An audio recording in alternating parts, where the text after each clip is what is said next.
Welcome all to Whispers in the Dark, where shadows breathe and forgotten voices stir.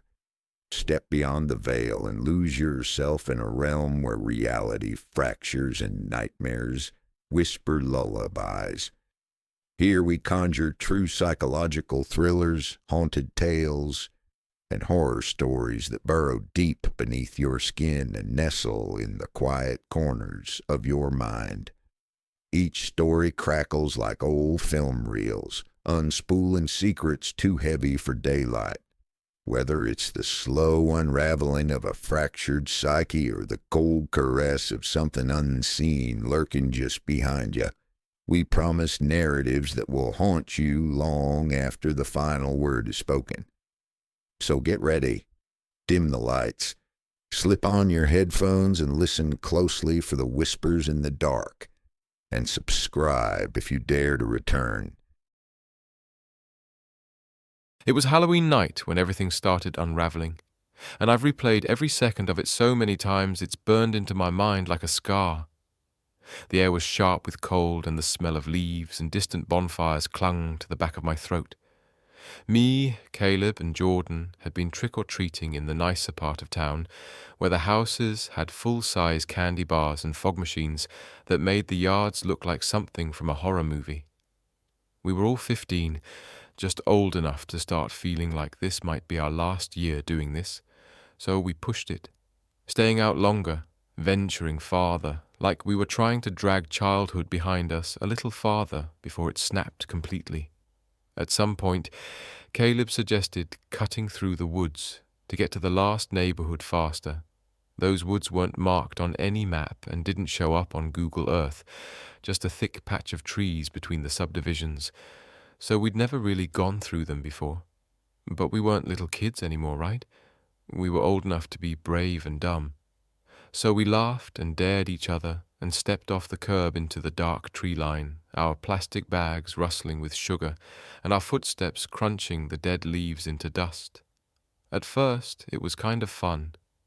The trees swallowed the sound from the neighborhood behind us almost immediately, and the moonlight barely made it through the canopy above. It got darker and quieter with every step, and I remember thinking how wrong it all suddenly felt.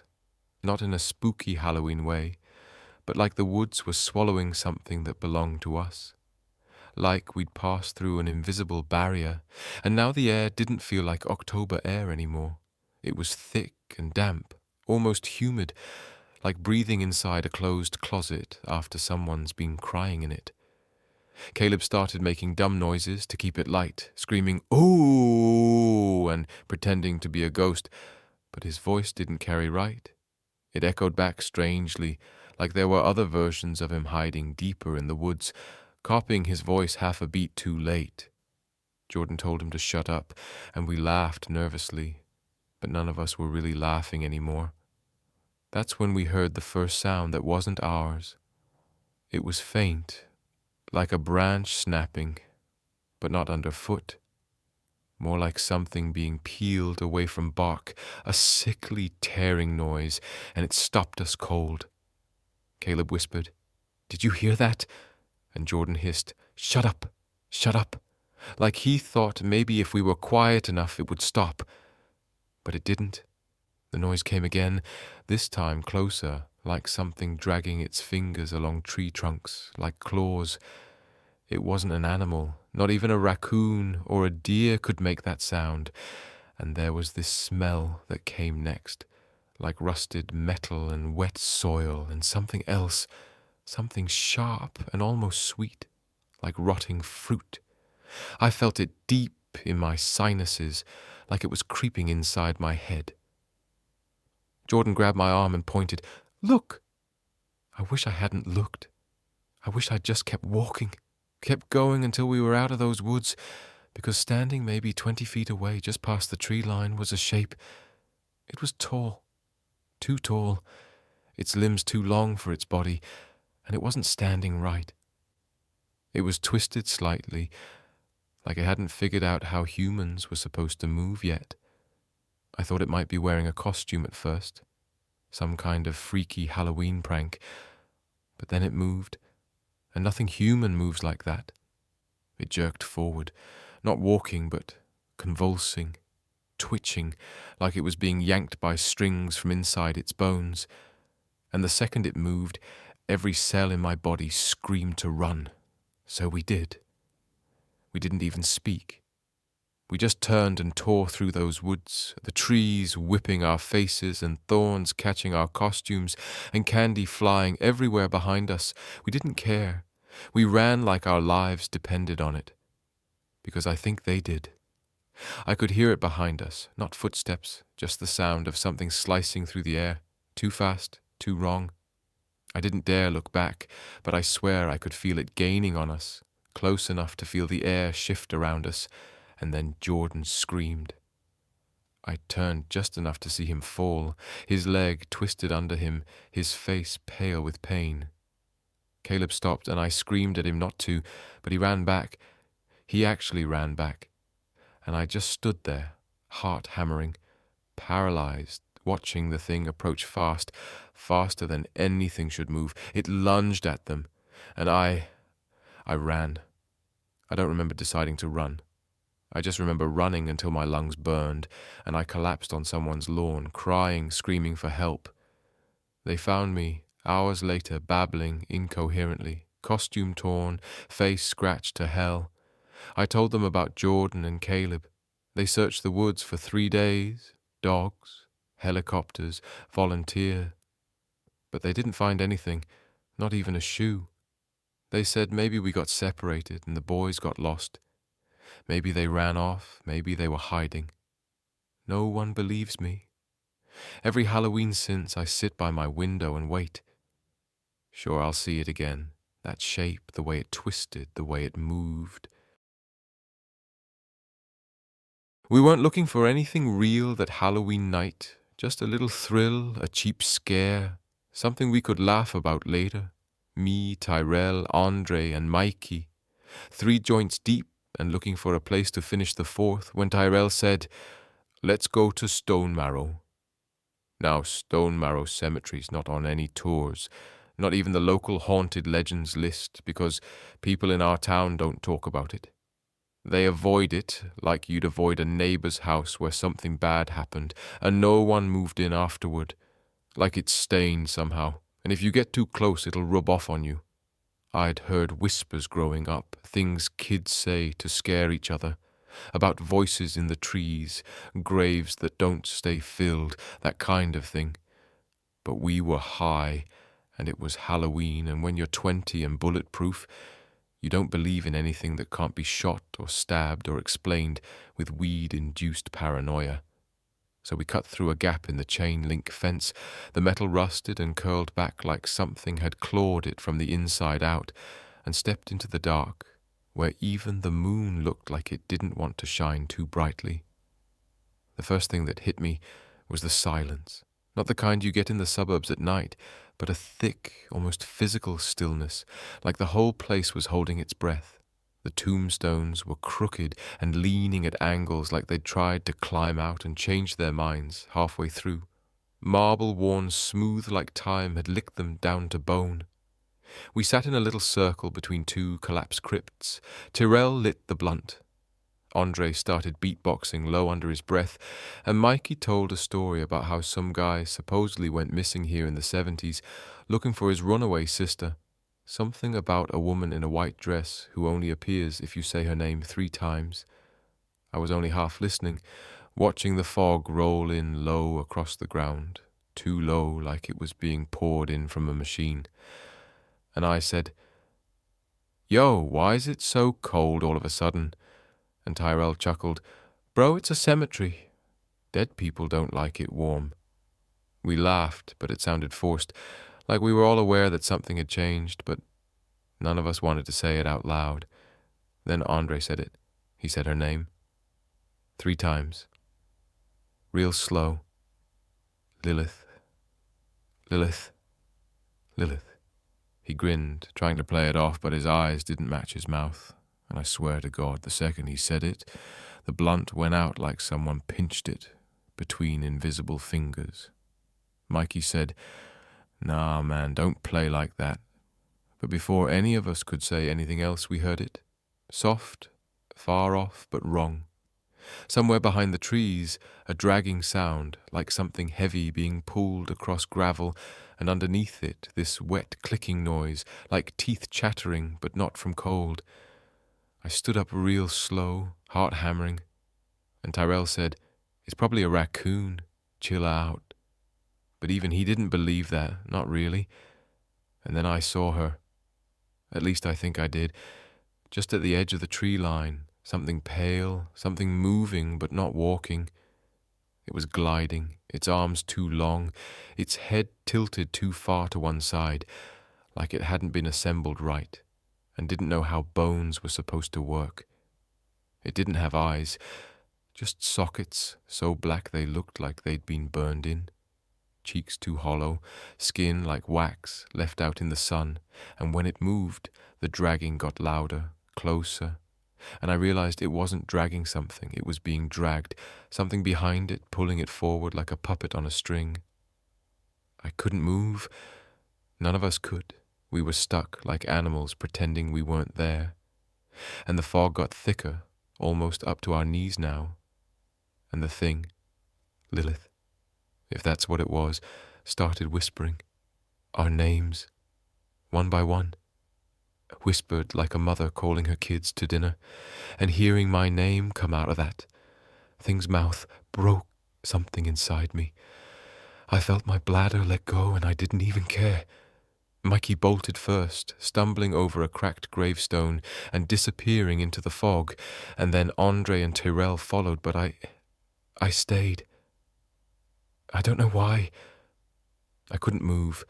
My feet felt rooted, my chest crushed by this invisible weight, and all I could do was watch as she came closer, her mouth opening wider than it should have, unhinging like a snake's, and inside wasn't a tongue or teeth, just darkness. Like her throat went all the way down into the earth itself. And then everything went black.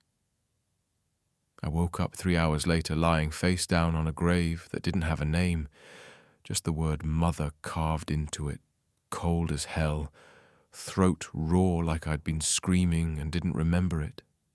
No sign of my friends, no sign of the blunt or the fog or the thing, just the sound of police radios somewhere in the distance and the crunch of footsteps on gravel. Andre was found 2 blocks away, hysterical, claw marks all down his arms that he swore he did himself to get it off, whatever it was. Mikey was found in his bathtub the next morning, fully clothed, eyes gone, not ripped out, just gone, like they'd never existed. Tyrell. We still don't talk about Tyrell. It was supposed to be the perfect weekend. My parents gone on a trip to visit my aunt in upstate New York. Me left alone in the house for the first time ever, with full permission to do absolutely nothing but rot my brain on horror movies, devour junk food, and ignore the obnoxious knock-knock-knocking of trick-or-treaters all night long. I was 16, old enough to handle myself, not so old that I didn't get a thrill from the idea of total freedom on Halloween night, curtains drawn, sound system turned up loud, bags of chips stacked like a fort around me, half-eaten pizza crusts and candy wrappers slowly covering the coffee table like confetti from some greasy, glorious party of one. But around 9:40 p.m., somewhere deep into the third movie, a weird one I found online about an old doll found in a church wall, I started getting this feeling that I wasn't alone, not in the haunted ghosts on TV sense, but a sharp, cold awareness, like something else in the house had started watching me from somewhere just out of frame. It's hard to explain exactly what triggered it. Maybe it was the way the static on the screen fuzzed for a second, or the way the house creaked in a pattern too regular to be settling wood. But something shifted, something small but real. And I muted the TV and sat there breathing heavy, listening, trying to convince myself it was just the movie getting to me, until I heard the knock. It wasn't on the front door, not the usual knock-knock of candy-hungry kids. It came from the side door, near the laundry room, the one nobody ever uses.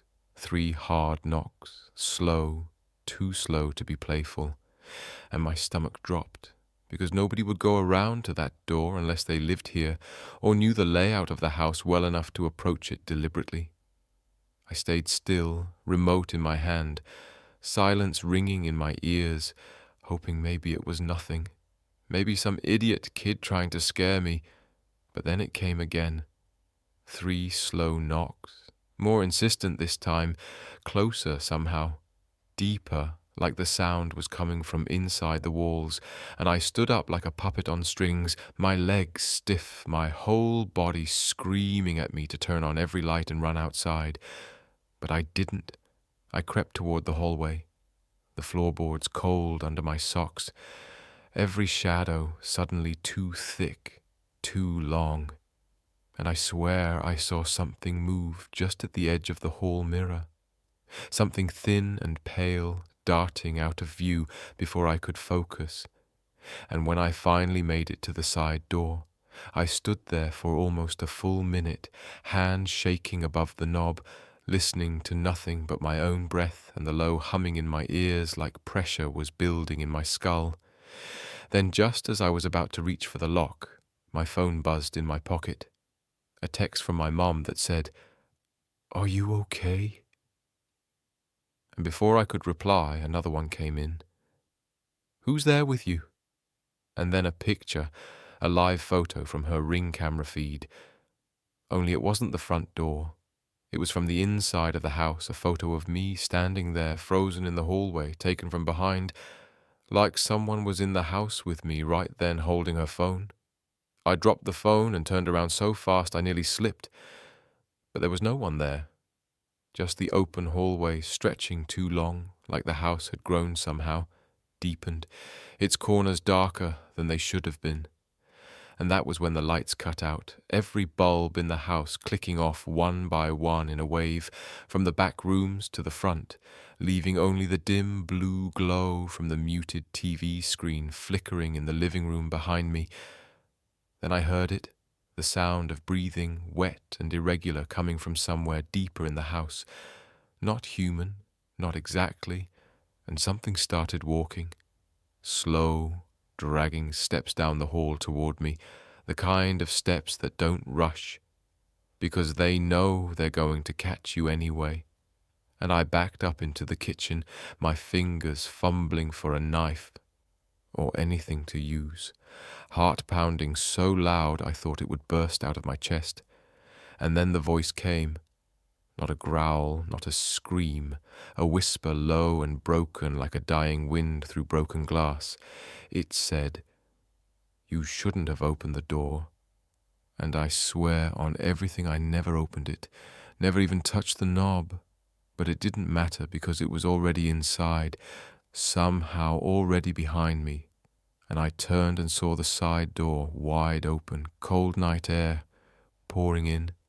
Not a breeze, just cold, like something from underground had come up for air. And standing just outside the doorway, barely visible, was this figure, tall, thin, its face wrong somehow, blurred like a camera couldn't quite focus on it, and it raised one long arm and pointed at me, then stepped backward into the shadows, and just like that, the door slammed shut hard enough to shake the dishes in the cabinets. When the lights came back on a second later, everything was exactly where it had been, TV frozen, knife block untouched, the door locked tight, and my phone was lying screen up with no messages, just a cracked screen and the battery dead, even though I'd charged it an hour ago. I stayed up until dawn.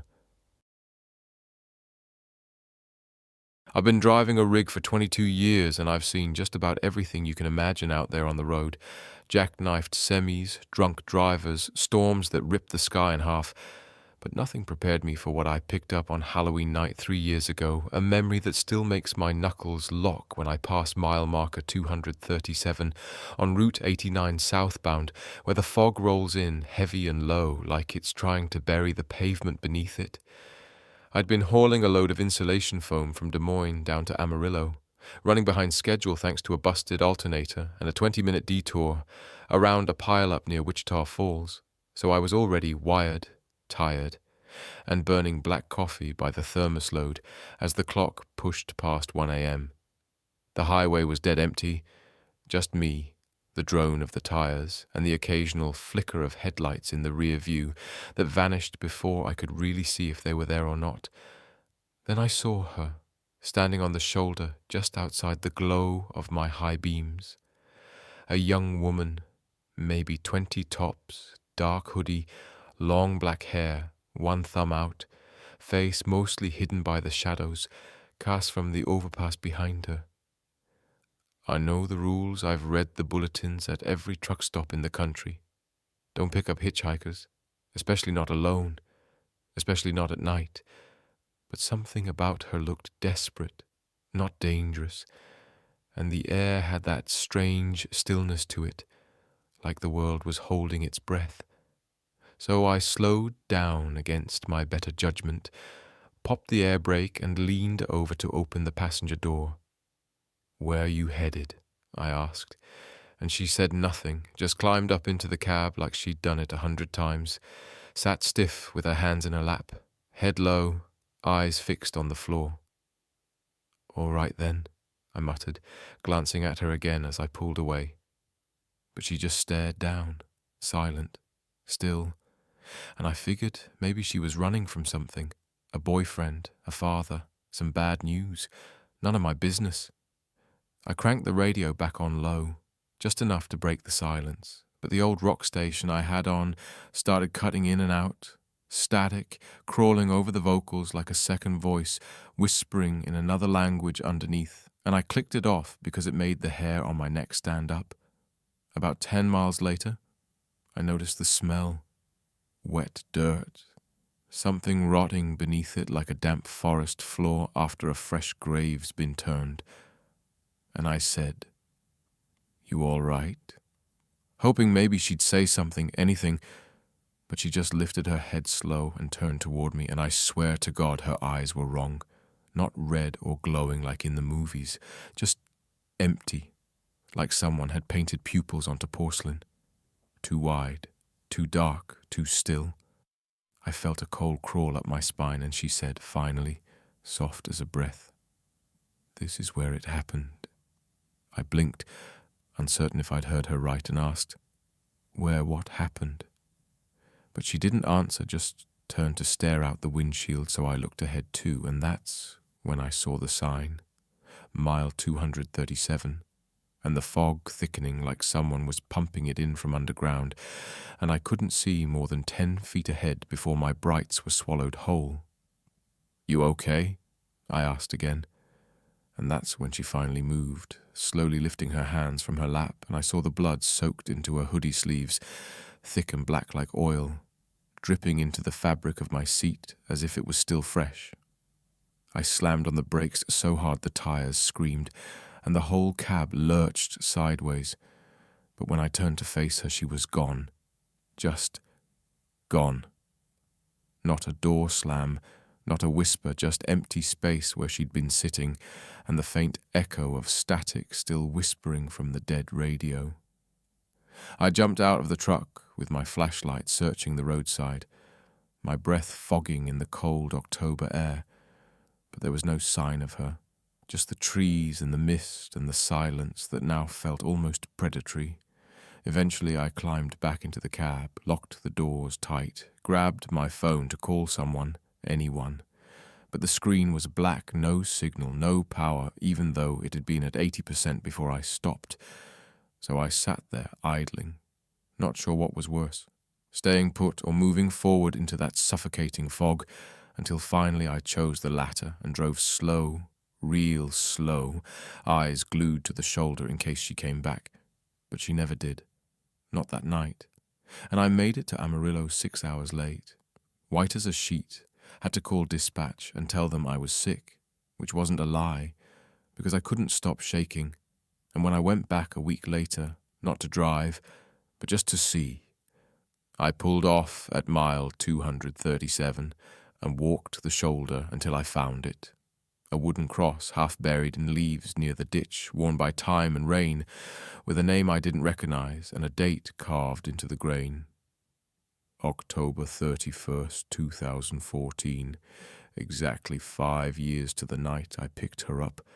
I asked around at a diner nearby, and the cook, an old guy with a limp, told me a girl was murdered out there, hitchhiking to escape her boyfriend who caught up with her at that overpass and left her in the ditch with her throat cut. Said she was never identified. We thought it would be cute. A Halloween weekend getaway in the woods, just the three of us. No cell service, no noise, just trees and silence and each other, like some kind of romantic horror cliché, with craft beer and flannel instead of actual danger. Marcus had found the spot, a primitive campground off an old service road up near Pine Hollow, supposedly a hidden gem, with no traffic, no rangers, no rules, just a fire ring and a flat place to pitch a tent. So of course we jumped at it. Me, Marcus and Jay.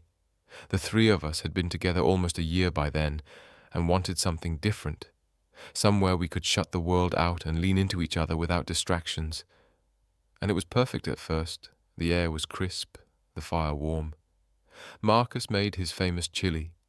We passed a joint around and laughed about the fact that we were camping on Halloween like idiots in a slasher flick, except we weren't stupid teenagers, and we had pepper spray and knives and a flare gun, so we were good, right? But after the fire burned down and the trees got impossibly dark, we started hearing something. A snapping of twigs in a slow, circling pattern around the site.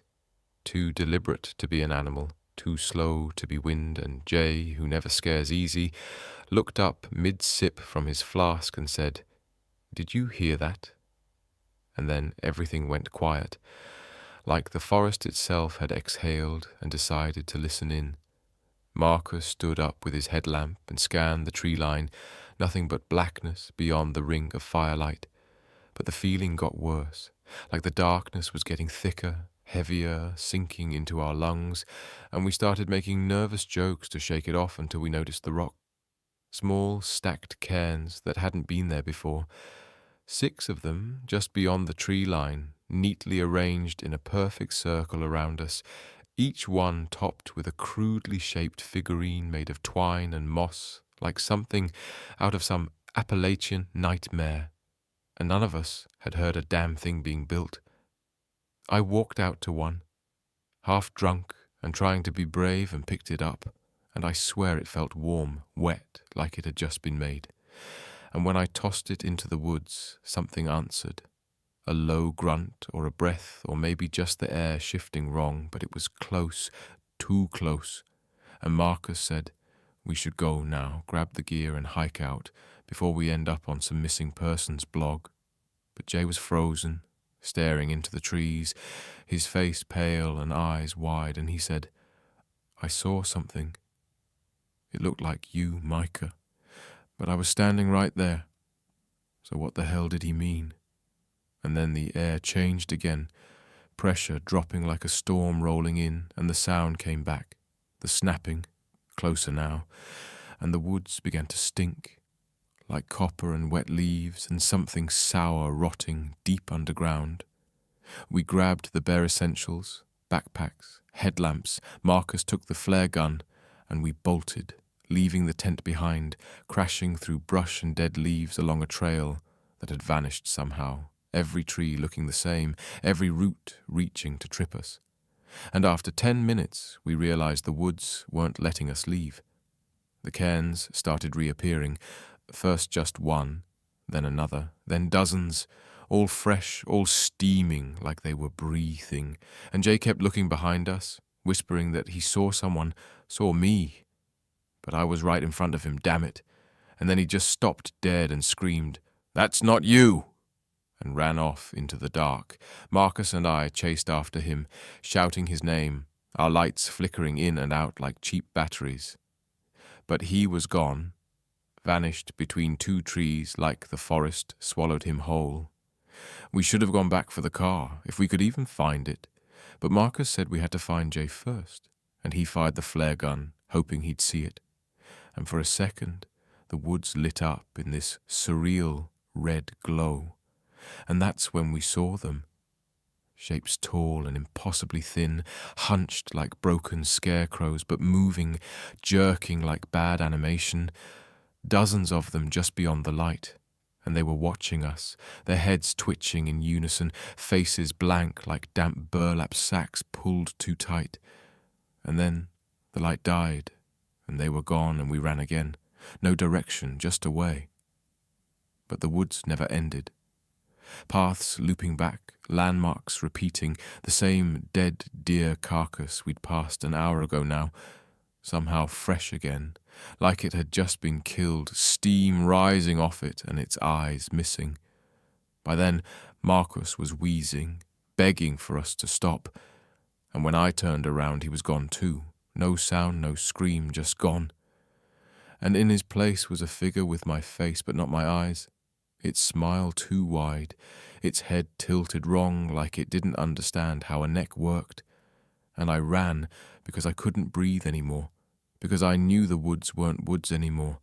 They were something else, someplace older, smarter, hungrier, and I don't remember falling.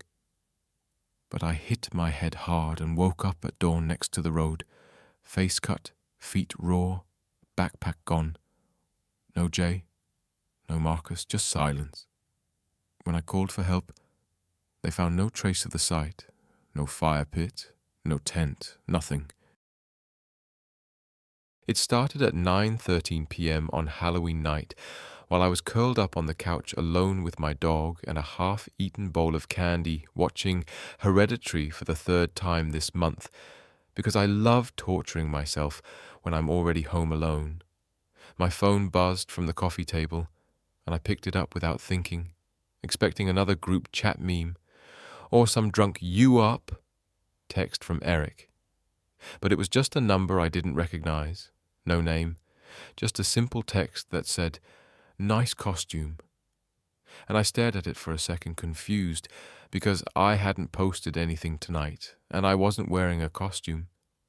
I was in a hoodie and leggings, and I hadn't opened the door for a single trick-or-treater all night. Figured it was a wrong number or some Halloween prank, so I didn't reply, but then another text came through 3 minutes later. "You looked cuter when you laughed." Now that made me pause because I hadn't laughed in hours, not since I got off work and microwaved a burrito for dinner. I looked around the room and turned the TV down, listening for anything unusual, but the apartment was still except for the occasional scratch of Toby's tail against the floor. I texted back, "Who is this?" and stared at the 3 little dots as they blinked for nearly a full minute before disappearing with no reply, which somehow made it worse. I set the phone down and told myself not to be dramatic, that it was probably just someone trolling random numbers, but then a third message popped up. "Don't get up." And my stomach dropped, because I hadn't moved since the last text, like whoever it was could see me right then, and I wasn't near a window or the door, so unless they had a camera in the apartment, my blood ran cold, and I stood up without thinking and spun in place, scanning every corner and shadow of the room. I went straight to the front door and checked the peephole, but no one was there.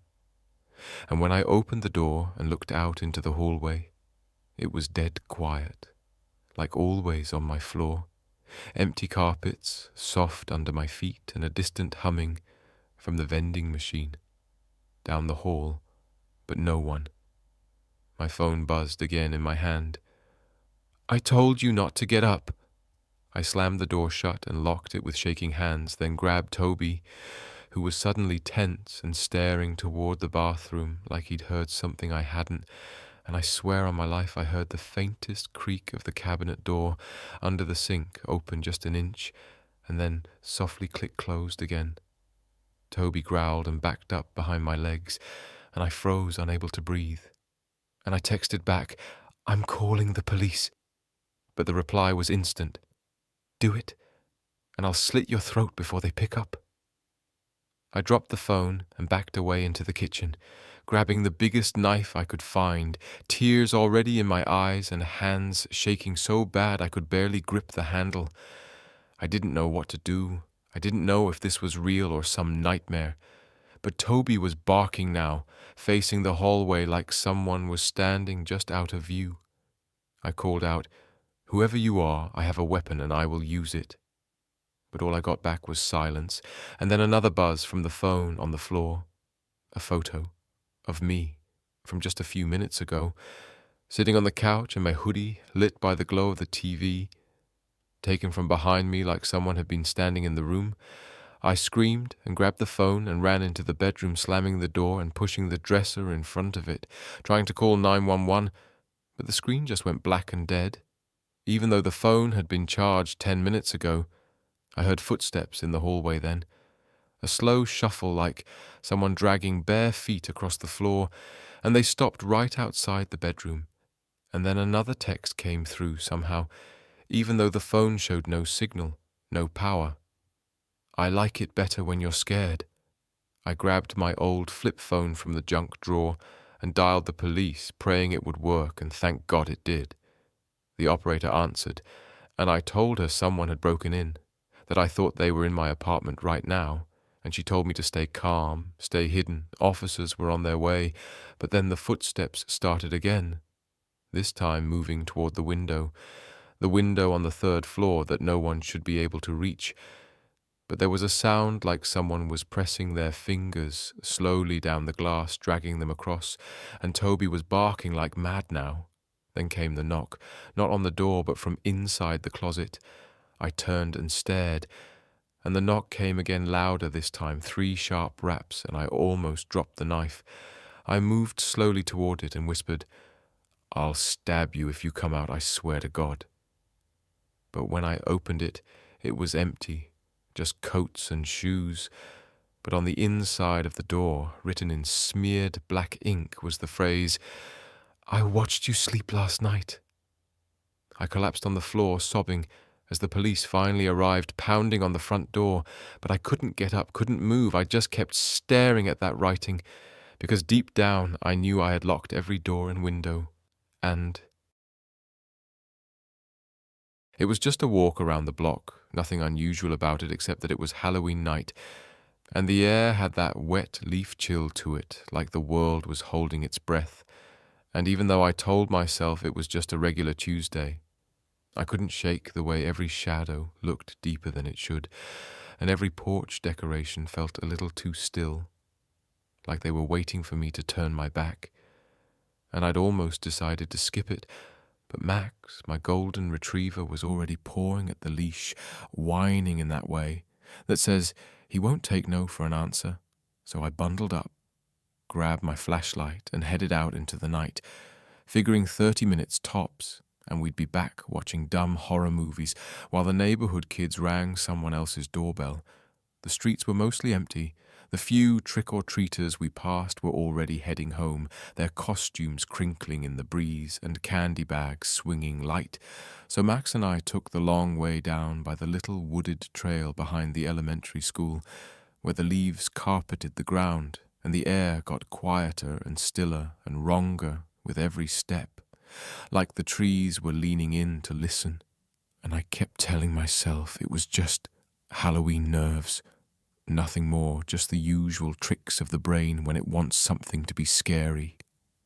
But Max was pulling at the leash harder than usual, his nose to the ground, his ears pinned back, and I figured he smelled a raccoon or something, until he stopped dead and let out this low whine I'd never heard from him before. And that's when I saw it. A shape just off the path, standing still between 2 trees, not moving, not blinking, just standing there in what looked like a black hoodie pulled tight over the face, but too tight, like there was no face underneath, just a smooth blank curve, and arms hanging too long almost to the knees. And I froze because I couldn't convince myself it was a person. I couldn't move. I just stared, and Max started growling deep in his chest, low and steady, and I whispered, "Hey." like an idiot like that would make it go away, but it didn't move or speak or flinch, and I blinked and it was gone, like gone, no sound, no rustle, just not there anymore, like it had never been. And I told myself, maybe I imagined it. Maybe it was a decoration or some Halloween prank, but Max wouldn't move. He just kept staring at that spot, tail tucked so tight it might have disappeared, and I yanked the leash gently and started walking faster. But every few steps I swore I heard another set of footsteps behind me, not matching mine, not Max's, heavier, more deliberate, like boots on gravel. And I turned around, but nothing was there. Just trees and fog and the faraway hum of streetlights. And that's when my phone buzzed. I pulled it out thinking maybe it was Emily checking in, but it was a text from an unknown number that just said, "Nice dog." And I stopped walking because I hadn't seen anyone out here, no one at all. And I looked around again, shining my flashlight into the woods. And I swear to God, I saw the figure again, this time crouched low between the trunks. Like it was studying me, like it was deciding something, and Max barked loud and sharp, and I ran. We both ran, me half dragging him through leaves and roots and darkness until we hit the sidewalk again, and the street lamps were like salvation. But I didn't stop. I didn't even slow down until we were almost home, and Max was limping, and I was panting so hard I thought my chest would crack open. And then another text came through. "Don't run," followed by a photo of me from behind taken seconds ago. Taken as I ran, and I screamed loud enough to wake up the whole block and bolted for the house, slamming the door, locking it, bolting it, checking every window and corner. And Max was pacing, restless, barking at the front door, and I peeked through the peephole, but no one was there. Nothing on the porch, nothing on the street, but my phone buzzed again, and this time it was a voice message. Just static at first, then something like breathing, and then my own voice whispering, "I see you," which I never said. I swear I never said that. And Max was now cowering under the table. And I sat on the floor trying to calm down to make sense of anything. And I played the message again, but it was gone, deleted, like it had never been there, like the number had erased itself, and I tried to tell myself it was some elaborate prank, but I couldn't explain. The photo couldn't explain the thing in the woods, couldn't explain why Max kept waking me up that night, growling at the door every hour on the hour until the sun rose, and I haven't taken that trail since I won't even walk after dark anymore. And sometimes when I pass that part of the woods in the daylight, I see the trees bent slightly outward, like something pushed through them that wasn't meant to walk here. And sometimes I get texts from numbers that vanish a second later, and once one just said, "Next time bring a leash for yourself." And I don't know what it is or what it wants, but I know Halloween is coming around again. I should have never taken the boat out that night, but I'd convinced myself the forecast was wrong, and the bite would be strong, since nobody else would be stupid enough to be out there on Halloween, and the marina was dead quiet when I pushed off around 7 p.m. Just me, my gear, and a thermos of black coffee, as the sky went from dim to pitch black so fast it felt unnatural, like someone flipped a switch.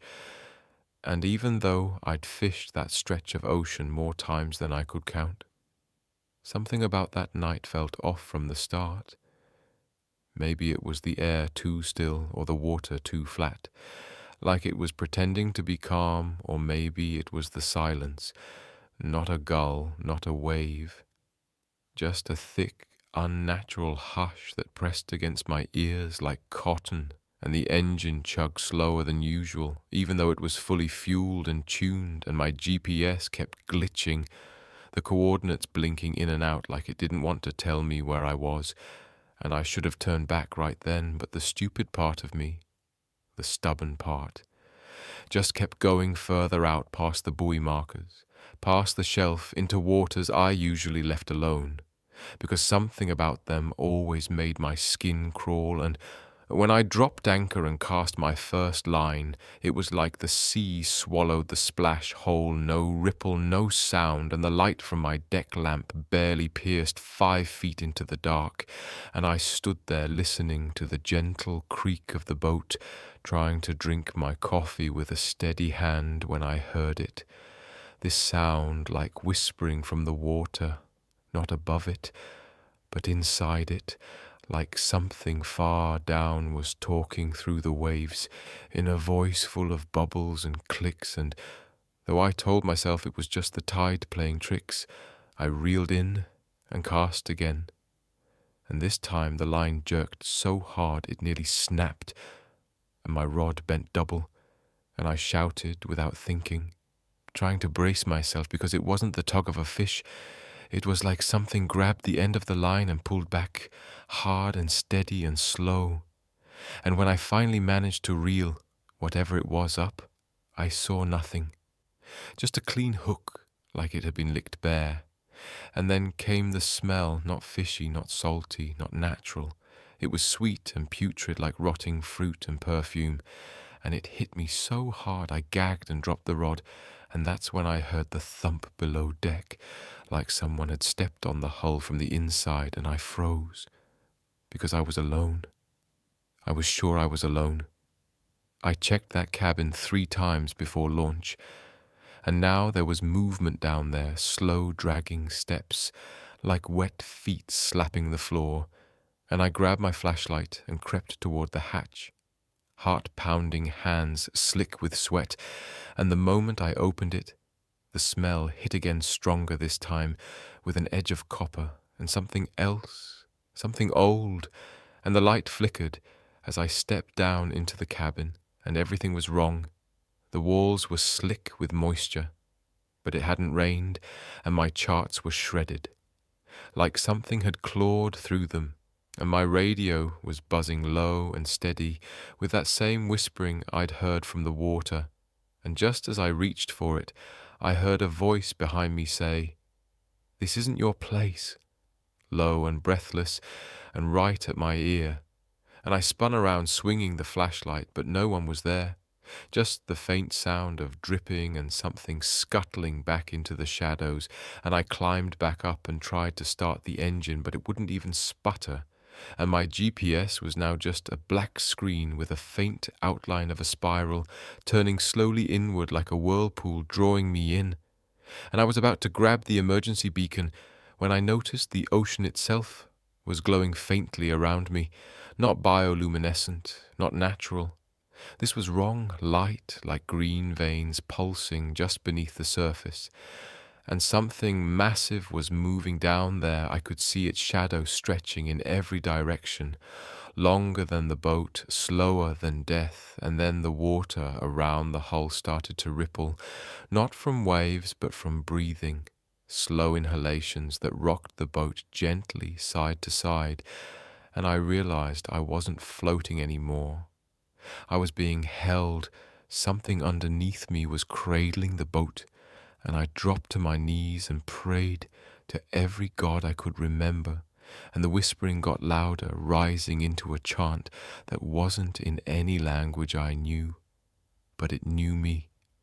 It was calling me by name and saying things I'd never told anyone, things I'd forgotten myself, and I screamed and tossed the beacon into the waves, but the light died before it hit the surface, swallowed like everything else, and then the water opened just a little, just enough for a single pale hand to reach out and grab the edge of the boat, long fingers thin as ropeskin, slick and shining with barnacles and rot, and I tried to pull away, but the hand was strong, impossibly strong, and more were reaching now, dozens all over the hull, and the last thing I saw before I passed out was a face rising from the water, a face that looked like mine, but bloated, and dead eyes rolled back, mouthful of black seaweed, We thought it would be fun, harmless, even just three of us crashing at Ryan's place for Halloween, watching horror movies, eating junk, and pretending we weren't still kind of afraid of the dark even at 17, and his parents were out of town, so the house was ours, and we made a big deal of turning off all the lights, lighting candles, and saying no phones for the night, just old school scares. And when we started watching that cursed videotape movie, we joked about how dumb people in horror stories are always splitting up and ignoring obvious red flags. But when Ryan's TV suddenly turned off in the middle of the movie, and we all thought one of us was messing around, that's when things got weird. Because the remote was still on the table, and no one was near the switch, and the TV just clicked back on by itself, showing static. Then just for a second showed the three of us sitting there from the same angle as if someone had been filming us from inside the room, and then it flicked back to static and died completely. And we all kind of laughed it off, nervously trying to play it cool, blaming it on the storm outside even though it wasn't storming and there wasn't even a breeze, but something in the room shifted, like the air got heavier. And it was Corey who first said he felt cold and started rubbing his arms. And then we all noticed it. Our breath, visible like it had dropped to freezing in seconds, even though the heat was on and the windows were closed. And Ryan said he heard something upstairs, like dragging something heavy across the floor, slow and deliberate. And we all froze, not sure if we were supposed to laugh or scream. And then the hallway light turned on all by itself. Not flickered, but fully on, and we heard footsteps walking down the hall toward the stairs, heavy, slow measured steps like someone who didn't care if we heard them, because they already knew we were too scared to run, and we all just stared at the staircase, waiting and waiting, but nothing came down, and the light clicked off again, and that was when Corey said we should leave. But when he grabbed the front door, the knob wouldn't turn, like it was welded shut, and we all tried it. We tried the windows too, but they wouldn't budge, and Ryan started to panic, saying the house was old and sometimes it locked up when it got too cold. But I saw his hands shaking, and I knew he was lying. He didn't believe that for a second, and we agreed to stay in the living room together, lights on. No more jokes, but even with the lights on, the corners of the room felt darker than they should. Like shadows were growing thicker, and when we finally sat back down, Corey's phone lit up on the floor, even though we'd all agreed to leave them in our bags, and he swore he hadn't touched it. And when he looked at the screen, his face went white, and he just said, "We need to go. We need to get out now," and shoved it into my hand. And the message on it just said, "You left the door open," and it was time-stamped. 2 minutes before, and we all looked at the front door again, and the chain was off, even though I swear we locked it when we tried earlier, and that's when the hallway light turned on again. But this time, there was a figure at the top of the stairs, not moving, just standing there in the shadow of the ceiling, its arms too long, its head tilted, like it was listening, and I couldn't see its face, but I could feel it, looking at me, specifically like. It knew my name, and I wanted to scream, but my throat locked up and no one moved. We just watched it, as it took one slow step down, then another, and Corey grabbed Ryan's arm, and Ryan was crying silently, and we all backed into the kitchen where there was a door to the garage, and when Ryan opened it, there was nothing but black, not the garage, not anything, just pitch black. Like the world had ended on the other side. And when we turned back, the living room was empty again, but colder and darker, and the TV was on again, playing a video of us sitting on the couch from minutes ago, like it was showing us our own fear, and then it showed something behind us, something standing in the kitchen doorway, and we turned, but nothing was there, nothing we could see anyway. And then the lights blew out and Ryan screamed and Corey was gone, just gone like he was never there. And I swear we didn't hear him move or fall or get taken. He was just not there. And Ryan dropped to his knees, whispering prayers, and I pulled him up and we ran to the basement, thinking maybe there was a way out through the storm cellar. But the door was locked from the outside, and there were claw marks on the walls deep and long, like something had been down there for years, waiting, and there were drawings on the floor in chalk symbols I didn't understand, circles with eyes inside them, and names written in red that looked like they were still wet, and I saw my name and the year and the word claimed. And then Ryan started laughing. Not normal laughing, but broken, high-pitched, hysterical, like he'd gone completely insane. I always liked hiking alone. Something about the silence, the steady rhythm of my boots against the trail. The way the forest seemed to hold its breath made me feel grounded and alive, and when Halloween fell on a Saturday, I figured why not spend the day out in the hills, maybe make it to that old fire tower. People kept posting about online. It wasn't marked on any official map, but they said if you followed the North Ridge Trail long enough, you'd see it poking through the trees like a forgotten tooth, and I had no plans anyway. No parties, no costumes, just me, a pack of snacks, a flashlight, and my phone, which I put on airplane mode, because the whole point was to unplug and get away from all the noise. And the first few miles were perfect, crisp air-scattered leaves, the kind of calm that feels earned and pure, and even though the sun was starting to dip behind the ridges, I didn't feel any urgency to turn back. Not yet. I could see the outline of the tower just barely above the trees, and the woods were quiet except for the occasional creak of old branches swaying gently in the breeze and the sound of crows somewhere far off, like background static. And when I stepped off the main trail onto a narrow, overgrown path leading toward the tower, something shifted, like the temperature dropped a few degrees, or maybe it was just the stillness too, still like the forest was waiting for something.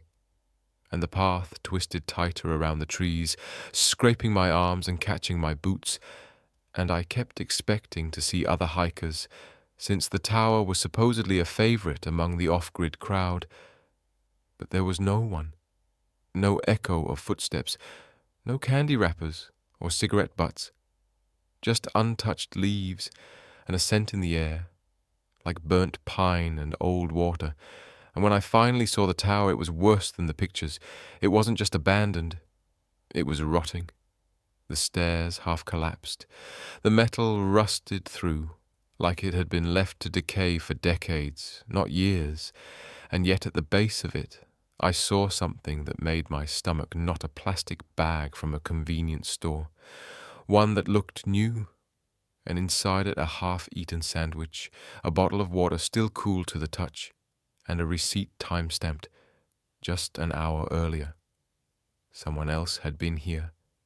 Maybe still was, and I should have turned around right then, but some idiot part of me thought, maybe they were hurt, maybe they needed help, and when I called out, "Hello," my voice sounded wrong, like it didn't belong in this place, and the silence that followed wasn't empty. It was full of something listening, and from above I heard a creaking slow and rhythmic, like someone shifting their weight on old wood, and I looked up, and I swear to God I saw a face staring down from the broken railings, pale and still, and too far away to make out clearly, but it didn't move, didn't blink, didn't react, and I shouted again, asking if they were okay. But the only reply was the creaking, stopping mid-sway, like whoever was up there had suddenly gone perfectly still, and I stepped closer, one hand on the rusted ladder, trying to decide if it would even hold my weight, when I heard the first whisper low just behind me, like someone standing at my back, and I spun around, heart pounding. But no one was there. Just the trees close now, too close, like they'd crept in around me, and the wind had stopped completely. And when I looked back at the tower, the face was gone, and something inside me screamed to leave, to run back to the trail. But the path was gone behind me, just gone swallowed by the underbrush and trees, and every direction looked the same, and the bag was gone too, like it had never been there. And my phone wouldn't turn on, not even to light up, just dead and cold, and the forest felt wrong, like it had closed in and locked itself shut around me. And then I heard footsteps crunching leaves, not mine, slow, deliberate, circling me, just beyond the trees, and every time I turned the sound moved too, just out of reach. And I called out again, my voice cracking, and I swear something laughed low and dry, like breathing through broken glass. And I ran, then crashing through branches, trying to find any way out. But the forest didn't lead anywhere. It just twisted and doubled back, and the trees all looked the same, and the sky had turned the color of rust, and everything smelled like wet soil and decay. And no matter how far I ran, I kept ending up back at the tower, standing silent and waiting. And this time there was something at the top. Not a face, but a shape, long and thin and wrong, its limbs bending like they didn't have bones. And it began climbing down backwards, slowly like a spider. And I couldn't move, couldn't scream, just stood there as it crept closer, its head turning too far, its eyes black pits like it had never seen the sun.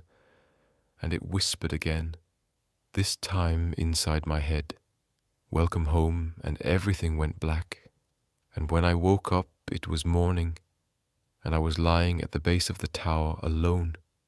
But my shirt was soaked with blood, not mine, and my fingernails were torn like I'd been digging. If you enjoyed the journey and survived it, don't forget to like the video, share it with someone who sleeps too easily, and subscribe for more original horror stories delivered straight into your nightmares. And if you have a true tale or twisted idea you'd like me to bring to life, leave it in the comments below. I read them all. Some of my favorite stories come from minds just like yours. And so the final candle is burned out, but some stories never really end. They wait in the corners of your mind, and now so must you. You have heard the incantations of the demised, the shadows sworn to secrecy.